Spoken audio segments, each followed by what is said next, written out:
Hey guys, it's me, Potato, and today we're doing a video that's basically going called 15 Facts You Probably Didn't Know About Star Trek. So I'm taking 5 facts from the 3 most popular things of Star Trek, which is the original series, Next Generation, and the new movies that are made by J.J. Abrams and Justin Lin. Okay, that's just a drum, okay. So anyway, I hope you guys enjoyed this video, and if you hate Star Trek, go to the next video. If you love Star Trek, keep watching. If you don't even know what Star Trek is, keep watching. You'll become in love. Fact number 1. In the original series, I'm doing the first 5 for the original series. So, number 1, that pinky ring that Dr. McCoy wears in the original series, and also is mimicked by Karl Urban in the new movie thing, and I'm gonna move this out of the way. There we go. Anyway, so that pinky ring that is so infamous, a lot of people are like, oh, that must be his wedding ring. No. When DeForest, who played Dr. McCoy, and his wife Carolyn got married, they both were too poor to get wedding rings. And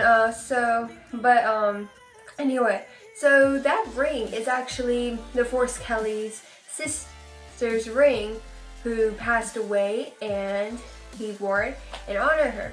And Gene Roddenberry said, do you have to wear that ring? And DeForest simply just said, if I can't have my ring, you cannot have me. And here's a picture of that pinky ring right there, so you know what I'm talking about. Fact number 2 about the original series.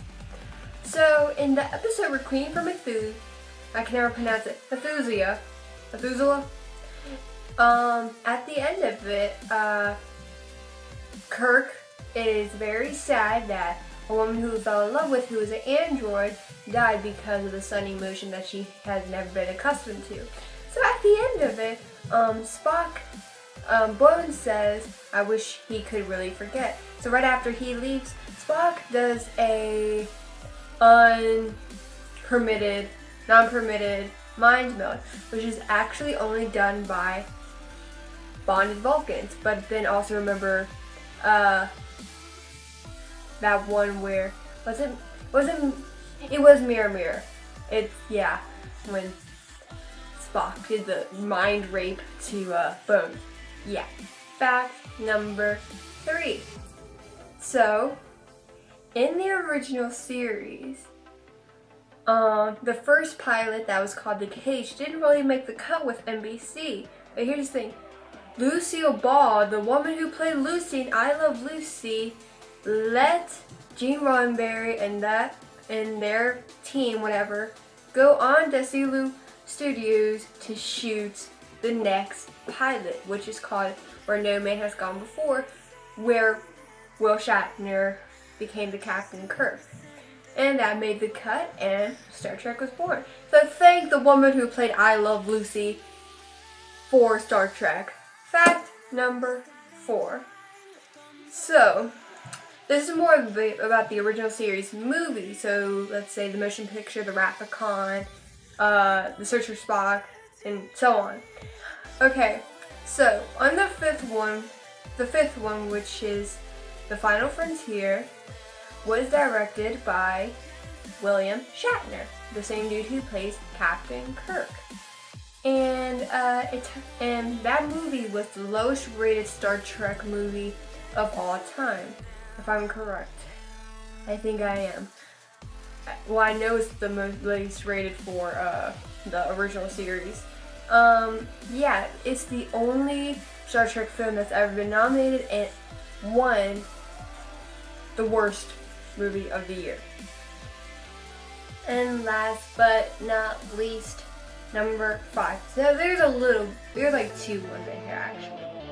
Okay, so Star Trek in the episode Plateau's Stepchildren featured the first interracial kiss between Captain Kirk and Lieutenant Uhura. Here's a picture of that screenshot. And it caused a big sensation above racist and pro-interraciality. So, also, DeForest Kelley, who also plays Bones, was actually very happy that it happened. Now you might think, wait, wasn't DeForest raised in the 30s in Georgia? Yes, he was. Michelle and George both said that DeForest was actually a lot more kind than a lot of the northern people, the people in California, to them. So he was nicer to George and Michelle.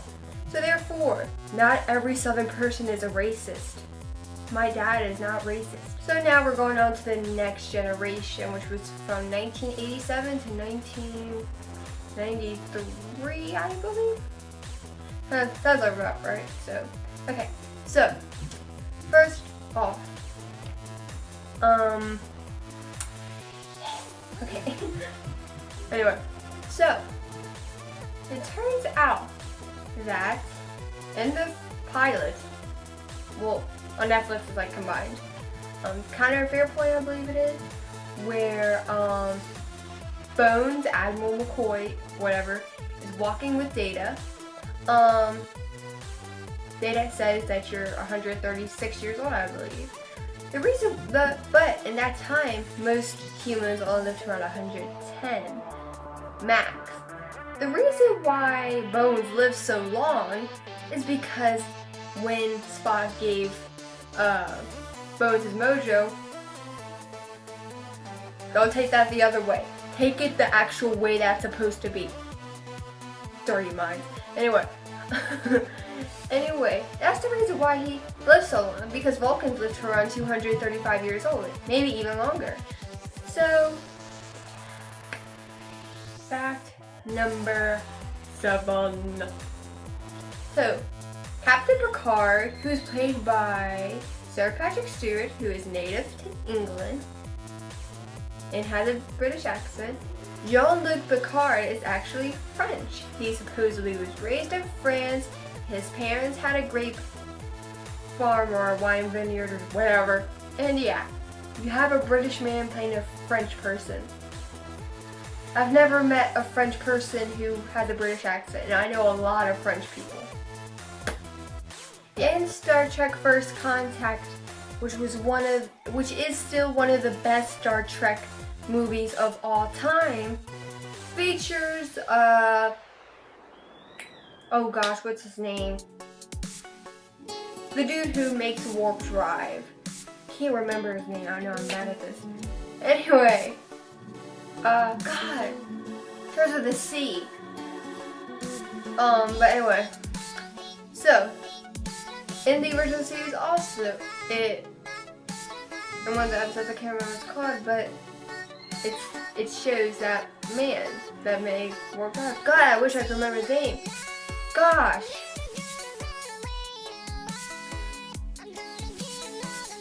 I have it in my head, I just can't say it.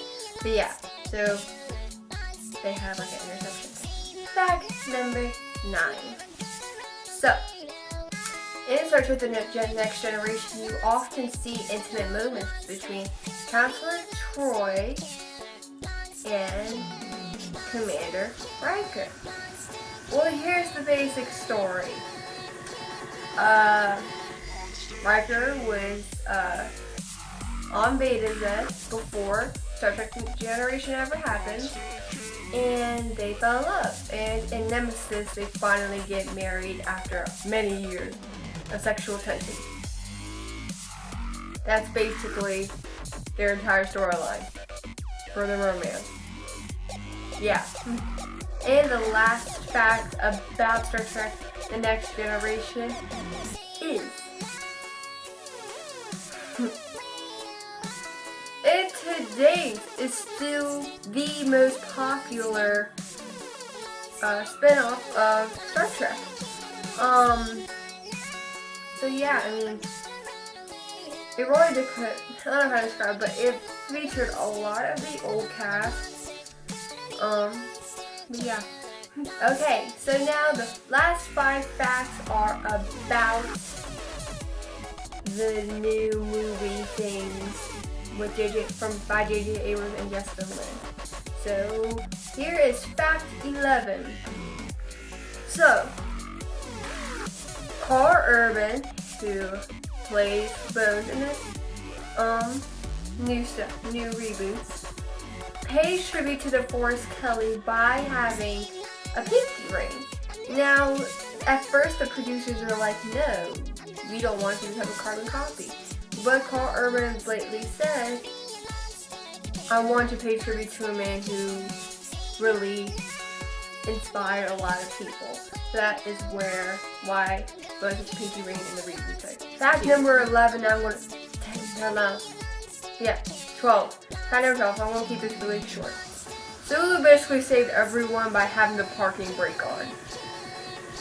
In the first Star Trek, Sulu, when Captain Pike was in command, they were about to go to Vulcan and work wouldn't work. So therefore, Captain Pike goes, do you have the parking brake on? And then basically Spock does a very fancy name for parking brake and he goes, oh. Yeah. Fact number 13. At the end of Star Trek Beyond, which is probably my favorite of the entire Star Trek movies from everything. So at the end, in it, the way Spock is able to locate his Earth is with this radioactive stone necklace that emits kind of a tracking device. At the end of it, you can see Bones with the exact same necklace. No one else has it but her and Bones. So therefore, Spock can basically track down Bones, and my OTP has its redeeming moments. Fact number 14. So, in the first Star Trek reboot movie, Spock basically nerve pinches Kirk and sends him to this icy wasteland near Vulcan where Spock Prime is somehow able to see Vulcan literally implode on itself. And that was the first time Leonard Nimoy had been Spock in, was it over 20 years? I think it was over 20 years that he had been Spock in a movie. The last time he'd been Spock in any type of TV show was in Unification on the Next Generation. And last but not least, the Star Trek facts.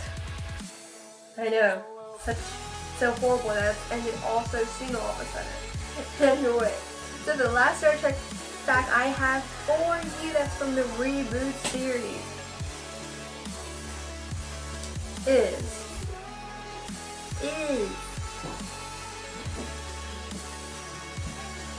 that J.J. Abrams, the man who directed and produced the first two Star Trek movies, Star Trek and Star Trek Into Darkness, wasn't actually a Star Trek fan before he was offered the thing to direct. Isn't that crazy? J.J. Abrams said in an interview, as a kid, I was never into Star Trek. All my friends would be like, Star Trek! Spock! And I'd be over, and he said, I'd be over here like, R2-D2. He literally said that in an interview. I don't know what it's called, but I saw it and it's freaking hilarious. Look it up. So guys, I hope you enjoyed this video, and if you did, press that like button. And if you're not subscribed to my channel already, subscribe.